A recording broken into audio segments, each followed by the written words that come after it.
Scott Walker's with us from Cleveland. A CBS News poll this week showed Walker in third place among the Republican candidates. He trailed only Donald Trump and Jeb Bush before last night's debate. Governor, good morning. Good morning. Good to be with you. Thanks for having me on. Did you get any sleep? Not much. Not much. I think about 5.5 hours, but that's about par. I'll have to go out and get my Fitbit steps in later. We have lots of questions for you. We have heard from reporters and we've heard from pundits, but you were right there.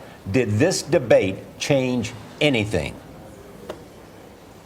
No, I mean, I think in the end there are a lot of good quotes and a lot of good fights, but people want more than just that. They want someone who can fight and win.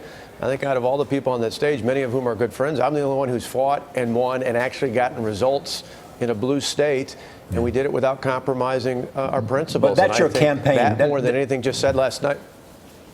The New York Times, for example, I mean, that's what you've been saying on the campaign about your governorship recommends you to the voters.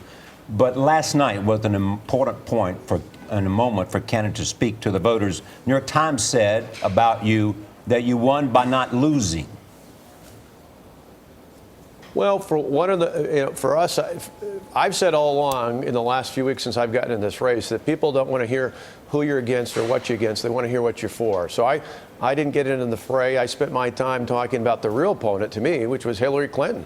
In fact, until I started talking about her, I didn't think anybody else was. They were concentrating on going after fellow Republicans. The real opponent in this race is ultimately going to be Hillary Clinton. And as I mentioned last night, particularly when it comes to the emails, it's sad in light of what we just learned in the last couple of days. The Russian government, maybe even the Chinese government, probably know more about her email server than do the members of the United States Congress. And that indeed has put our national security at risk. I said she'd be a good deceiver-in-chief, but she certainly wouldn't be a good commander-in-chief. We can't trust her to do that.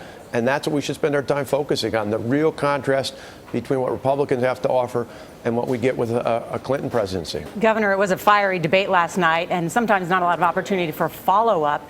The moderators from Fox asked you guys some pretty tough questions. Megyn Kelly asked Donald Trump about his past comments about women, when Donald Trump has called women slobs and fat pigs. After she asked that question last night, Donald Trump tweeted about Megyn Kelly, calling her nasty, totally overrated, angry, and he even retweeted someone who called her a bimbo. Is this appropriate language for someone who is a Republican candidate, or quite frankly for anyone? Well, certainly I think Donald Trump can speak for himself. I'll tell you, I'm not going to use that kind of language. To me, I think even those I disagree with, I'm going to be respectful of. I hope people thought, a few years ago I had 100,000 protesters occupy my state capitol saying some pretty nasty things about me at the time.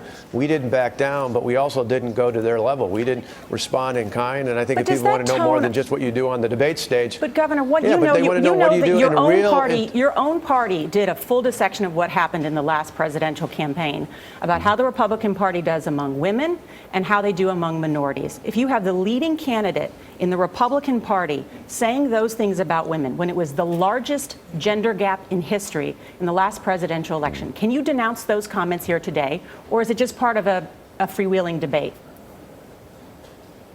No, I think in the end, voters are smart. Voters across America, men, women, no matter where you're at age-wise, they can see the difference between one candidate and another. They don't know that one candidate speaks for the entire party in the same sense that one candidate on the Democrat side speaks for the entire party. What I can tell people is the language I use is one that's respectful of all the people in America, and it's one that I'll continue to do. And maybe it's not as flashy as some of the other candidates out there, but in the end, I think people want to be respectful. They want someone who's a fighter, and they definitely have seen I'm capable of fighting the good fights to fight and win for hardworking people out there.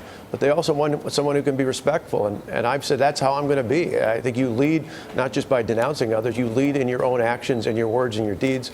And that's what I'll do if, not just as a candidate, that's what I'll do if I'm elected as president. All right, Governor Walker, some well-deserved sleep, I'm sure, is ahead of you. Thank you so much for speaking with us.